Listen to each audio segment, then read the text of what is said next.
Hi friends welcome to Odia study technique. देखो friends आपण मानक पई रेलवे तरफ बहुत बड़ वैकेंसी टे आग को आपण मानक देखिया मिलूँ।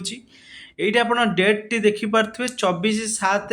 जुलाई 24 तारिख में आसी नोटिसटा रेलवे बा एनटीपीसी तरफ आपण मानकर बहुत बड़ निजुक्ति रोचे जोटा कि 10,884 वैकेंसी रोचे टोटाल वैकेंसी।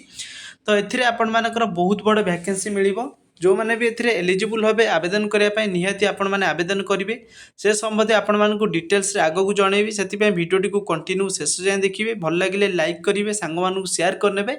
चैनल नुआ थे सब्सक्राइब करके ऑल नोटिफाई बटन को क्लिक करने जहाँफल कि आगक आसुवा समस्त अपडेट आपण पाखे सर्वप्रथमें पहुँची पार। डेट टी आप देखुए जुलाई 24 तारिख में आसी नोटिस टी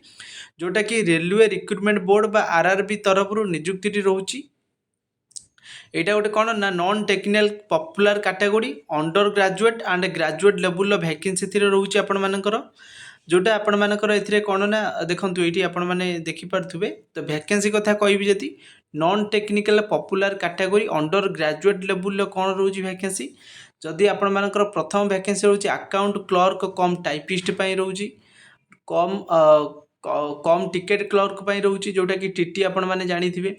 क्लर्क कम टाइपिस्ट रोचे junior clerk train clerk vacancy रोचे टोटाल 3404 गोटी वैकेंसी रहा अंडर ग्रेजुएट ल सेमती रहा ग्रेजुएट लेवल कौन रोचे ना आपंकर गुड्स ट्रेन मैनेजर रोचे गोटे स्टेशन मास्टर रोचे चीफ कम टिकेट सुपरवाइजर गोटे रोचे जूनियर अकाउंट असिस्टेंट कम टाइपिस्ट रोचे गोटे आ गोटे सीनियर क्लर्क कम टाइपिस्ट रोचे जोटा कि 7479। तो टोटाल मिसिकी आपंकर ए प्लस यहाँ हूँ एटा हूँ बी टोटाल मिसिकी आपंकर देखिपे 10,884 गोटी वैकेंसी आपण मानक देखिया मिलिबो। एथिरे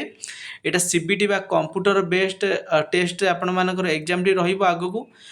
एग्जाम रो आपण मान जो एग्जाम देबे सेटा कंप्यूटर बेस्ड ओमार सीट रहिबो। आवेदन करिवार कोनोसी भी सेमती प्रोसेस आसीनी कि फुल डिटेल्स नोटिफिकेशन आसीनी एटा गोटे शॉर्ट एडवर्टाइजमेंट कहले आपण मानकर पई चलिबो। तो जितेबाला लॉन्ग नोटिफिकेशन बा लॉन्ग एडवर्टाइजमेंट आसीजिवो मु आपण मानक डिटेल्स रे संपूर्ण जनइबी आपणकर क्वालिफिकेशन कौन रहिबो एवं एज लिमिट केते रहिबो एवं आपण माने एप्लिकेशन फी केबे ठारू देकी आवेदन करिबा स्टार्ट अब ऑनलाइन ले ता मधे मु आगो जनइबी जोटा कि एबे आमे जदि एक्सपेक्ट करिबा अगस्त मास भितर ही आपण मानकर आवेदन होबा ऑनलाइन स्टार्ट हो जिवो। तो एबे फॉर्म बाहरची माने अगस्त मास सुधा ही आपण मानकर